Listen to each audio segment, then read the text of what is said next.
Today I talk about Horner syndrome. Horner syndrome is a triad of unilateral meiosis, partial ptosis with apparent anophthalmos and anhidrosis.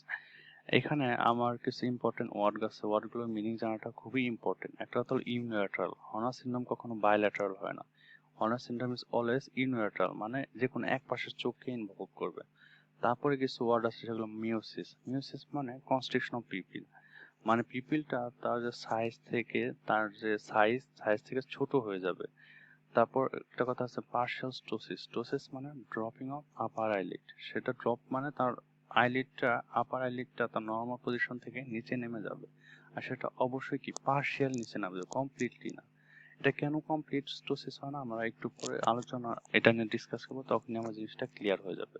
আরেকটা কথা হচ্ছে apparent অ্যানপথ্যালমাস। In মানে ভিতরে আর অপথ্যালমাস মানে I. তাহলে আইটা আমার ভিতর দিকে চলে গেছে। আর কিন্তু এর আগে একটা কথা আছে, অ্যাপারেন্ট কথাটা মানে আমার মনে হবে, মানে অ্যাপারেন্ট অ্যানপথ্যালমাস মানে আমার মনে হবে আইটা ভিতরের দিকে চলে গেছে, আসলে এটা ভিতর দিকে যায় নাই। এটা আমার কেন মনে হয়? Due to partial ptosis. আর একটা কথা আছে, আরেকটা ওয়ার্ড আছে হলো অ্যানহাইড্রোসিস। অ্যান মানে নাই, আর হাইড্রোমো কথাটা মানে আমরা জানি হাইড্রোজেন অক্সাইড। হাইড্রোজেন অক্সাইড মানে পানি। এখানে হাইড্রো দ্বারা বোঝাচ্ছে সোয়েটকে, আর অ্যান কথাটা মানে নাই, মানে আমার যে সাইটে হর্নার সিনড্রোমটা হবে সে সাইটে আমার সোয়েটিং অ্যাবসেন্ট থাকবে। মানে অ্যানহাইড্রোসিস মানে absence of sweating on face. ঠিক আছে, আমার যে সাইটে হর্নার সিনড্রোমটা হবে সেই সাইটের ফেসে আমার সোয়েটিংটা অ্যাবসেন্ট হবে। এগুলো আসলে কেন হইতেছে, এইগুলো বা হর্নার সিনড্রোম এই জিনিসগুলো কেন হচ্ছে আমরা একটু পর আলোচনা করব। আলোচনা করলে জিনিসগুলো ক্লিয়ার হয়ে যাবে। এখন এই জিনিসটার নাম হর্নার সিনড্রোম কেন হচ্ছে? এখন হর্নার সিনড্রোম হইতেছে এই এই এই জিনিসটার নাম হর্নার সিনড্রোম কেন হলো? কারণ এই হর্নার সিনড্রোমকে সর্বপ্রথম ডেসক্রাইব করছে সুইস অপথ্যালমোলজিস্ট হর্নার 1869-এ, যে কারণে এই সিনড্রোমটার নাম হচ্ছে হর্নার সিনড্রোম। এখন এই হর্নার সিনড্রোম কেন হয়? হর্নার সিনড্রোম হয় due to lesion in the sympathetic nervous system. মানে আমার আই যে সিম্প্যাথেটিক নার্ভাস সিস্টেম আছে সেখানে আমার যদি কোনো লিশন হয় সেক্ষেত্রে আমার হর্নার সিনড্রোমটা হয়। সিম্প্যাথেটিক নার্ভাস সিস্টেম লিশন কেন হয় সেটা একটু পরে আলোচনা করব। এখন আমরা হর্নার সিনড্রোমের যে সিমটম গুলো হইতেছে, সিমটম গুলো কেন হইতেছে, এটার পিছনে আসলে মেকানিজম গুলো কি সেটা নিয়ে আলোচনা করি। প্রথম সিমটমসটা ছিল আমার মিওসিস। মিওসিস মানে কনস্ট্রিকশন অফ পিপিল।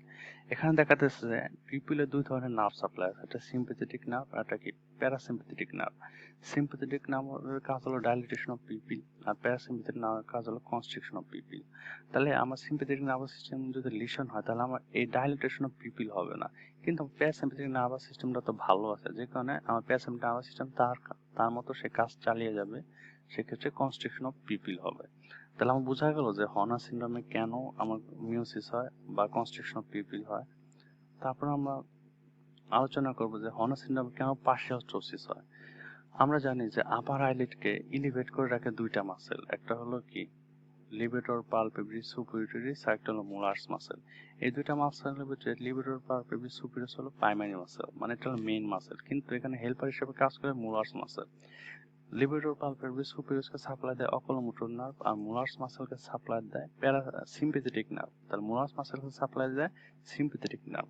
তাহলে আমার যদি সিম্প্যাথেটিক নার্ভাস সিস্টেম লিশন হয় তাহলে আমার মোলার্স মাসেল তার কাজ করার ক্ষমতা হারাবে, কিন্তু মোলার্স মাসেল তার কাজ করার ক্ষমতা হারালেও লিবেটর পালপেব্রি সুপিরিয়র কিন্তু তার কাজ চালিয়ে যাবে, মানে এটা হলো মেইন মাসেল। যেহেতু মেইন মাসেলটা আমার ইনট্যাক্ট থাকবে, আমার হেল্পার মাসেলটা আমার কি হবে, ড্যামেজ হইতেছে, যে কারণে আমার কি হবে, আইলিডটা একটু নিচে নেমে যাবে তার নর্মাল পজিশন থেকে। যদি মেইন মাসেলটা ইনভলভ হইতো, যদি মেইন মাসেলের কোনো নিউট্রিশন হইতো তাহলে আমার আইবল পুরোটাই নিচে নেমে যেত, যে কারণে আমার হর্নার সিনড্রোমে যেহেতু মেইন মাসেলটা ইনট্যাক্ট থাকে, তাহলে আমার মোলার মাসেলটা যেহেতু আমার মানে তার সিম্প্যাথেটিক নার্ভটা আমার নষ্ট হয়ে যায়, যেটা আমার মোলাস মাসেলকে সাপ্লাই দিত, যে কারণে আমার কি হবে, আইলিডটা পার্শিয়ালি ড্রপ করে যাবে। তখন আমার আইবলকে মনে হবে যে আইবলটা মানে ভেতরের দিকে ঢুকে গেছে, যে কারণে আমি ওখানে একটা কথা বলছিলাম যে অ্যাপারেন্ট অ্যানপথ্যালমাস, মানে যে কারণে আমার মনে হবে আইবলটা ভেতরের দিকে ঢুকে গেছে। ঠিক আছে, এখন কথা বলবো যে হর্নার সিনড্রোমে কেন কেন আমার অ্যানহাইড্রোসিস হয়। আমার সিম্প্যাথেটিক নার্ভাস সিস্টেমের সোয়েট গ্ল্যান্ডের উপর কাজ হলো সোয়েটিং করা। যেহেতু আমার সিম্প্যাথেটিক নার্ভাস সিস্টেম লস হইতেছে, তাহলে আমার ওই সিম্প্যাথেটিক নার্ভাস সিস্টেম যে সোয়েট গ্ল্যান্ডকে সাপ্লাই দিত, সেই সোয়েট গ্ল্যান্ড আমার থেকে আমার সোয়েট গুলো তৈরি হবে না। সেক্ষেত্রে আমার কি হবে? অ্যানহাইড্রোসিস হবে। আমার যে সাইটের সিম্প্যাথেটিক মানে যে সাইটে আমার হর্নার সিনড্রোমটা হবে ওই পাশে আমার সোয়েটিং হবে না, এটাকেই বলি আমরা অ্যানহাইড্রোসিস। এখন আমরা সিম্প্যাথেটিক নার্ভাস সিস্টেমের লিশন কেন হয় সেটা আমরা মানে অর্ডার অনুযায়ী জানবো। অর্ডার অনুযায়ী জানলে হবে কি, আমার অনেকগুলো কজ মনে রাখা যাবে। এখন আমরা জানি যে হর্নার সিনড্রোম হয় সিম্প্যাথেটিক নার্ভাস সিস্টেম লিশন হওয়ার কারণে। আবার এই সিম্প্যাথেটিক নার্ভাস সিস্টেমটা আমার বিভিন্ন অর্ডারের নিউরন নিয়ে তৈরি। সিম্প্যাথেটিক নার্ভাস সিস্টেমটা আমার যদি আমি কল্পনা করি তাহলে এটা এখানে 3 ধরনের নিউরন আছে। First order sympathetic neuron, second order sympathetic neuron and third order sympathetic neuron. এখন এই নিউরনগুলোর লোকেশন কোথায়?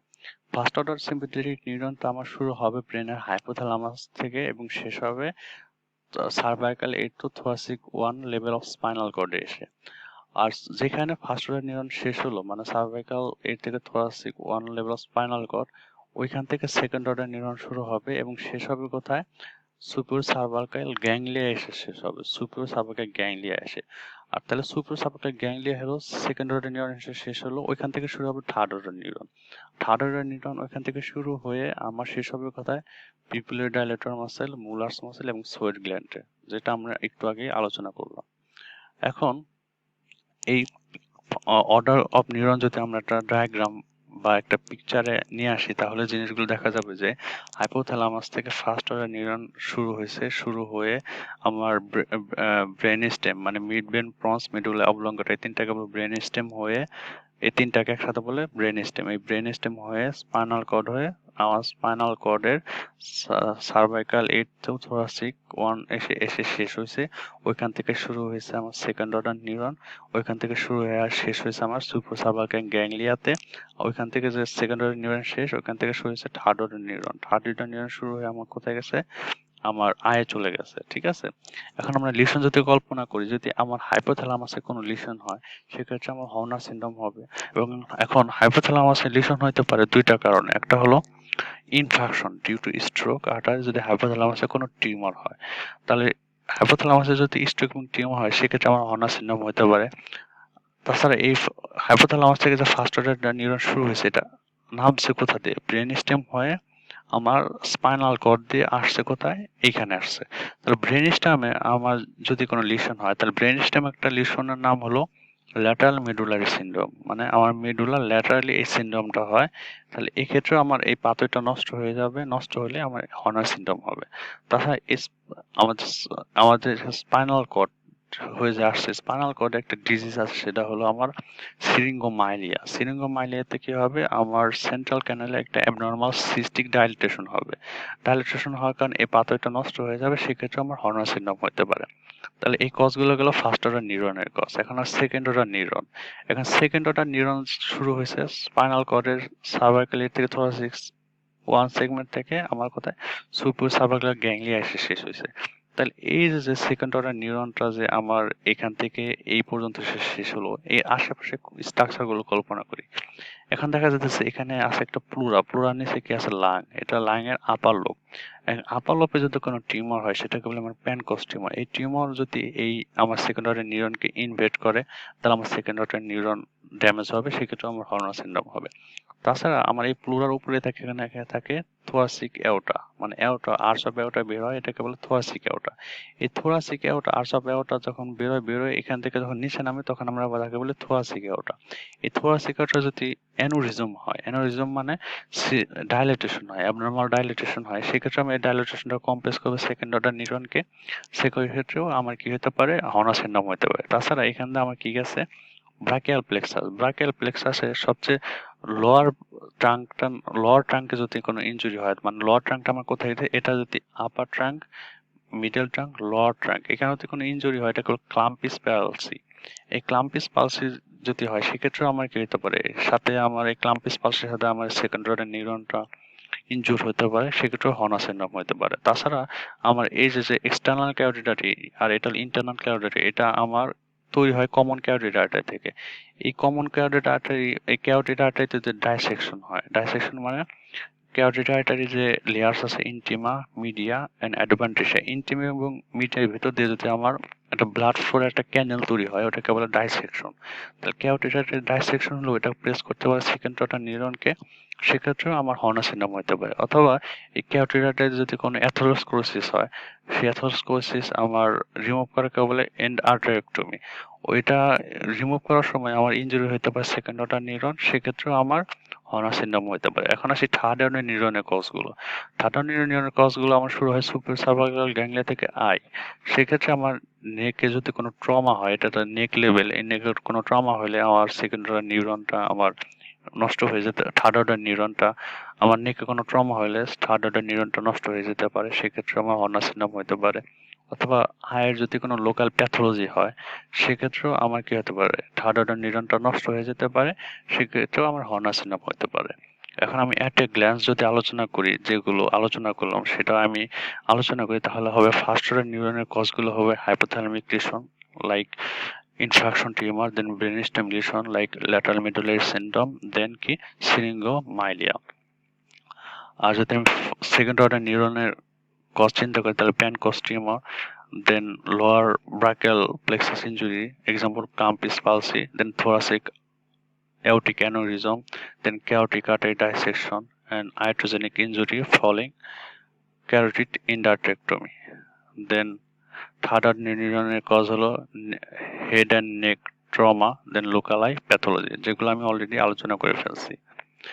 এখন আমি মোস্ট কমন কজ যদি আমি বলি, যে আমাকে যদি মেডিসিনের কোনো প্রফেসর জিজ্ঞেস করে যে হর্নার সিনড্রোমের মেইন মানে কজ জিজ্ঞেস করে, আমি যদি একটা কজ বলতে চাই, সেটা হলো প্যানকস টিউমার বলবো, ঠিক আছে, যেটা লাংয়ের আপার লোবে হয়। এটা 70% পেশেন্ট মেডিসিন ওয়ার্ডে যদি হর্নার সিনড্রোম নিয়ে ভর্তি হয়, তাহলে 70% ক্ষেত্রেই আমার এই প্যানকস টিউমারের কারণে আমার এই হর্নার সিনড্রোমটা হবে। আর যদি কোনো নিউরোলজির প্রফেসর জিজ্ঞেস করে যে তুমি একটা নিউরোলজির কজ বলো, যে নিউরোলজির কজের কারণে আমার কি হতে পারে, আমার হর্নার সিনড্রোম হতে পারে, সেক্ষেত্রে আমি বলবো ল্যাটারাল মিডুলারি সিনড্রোম, যেটা আমার ব্রেন স্টেমের ওখানে হয়েছিল। ব্রেন স্টেম আমরা জানি তিনটা অংশ, মিড ব্রেন, প্রন্স, মিডুল, অবলঙ্গটা। ওই মিডুলাতে একটা সিনড্রোম হয়, সেটা ল্যাটারাল মিডুলারি সিনড্রোম। সেক্ষেত্রে আমার কি হতে পারে, আমার এই হর্নার সিনড্রোম হতে পারে। That's all about Horner syndrome. Thank you.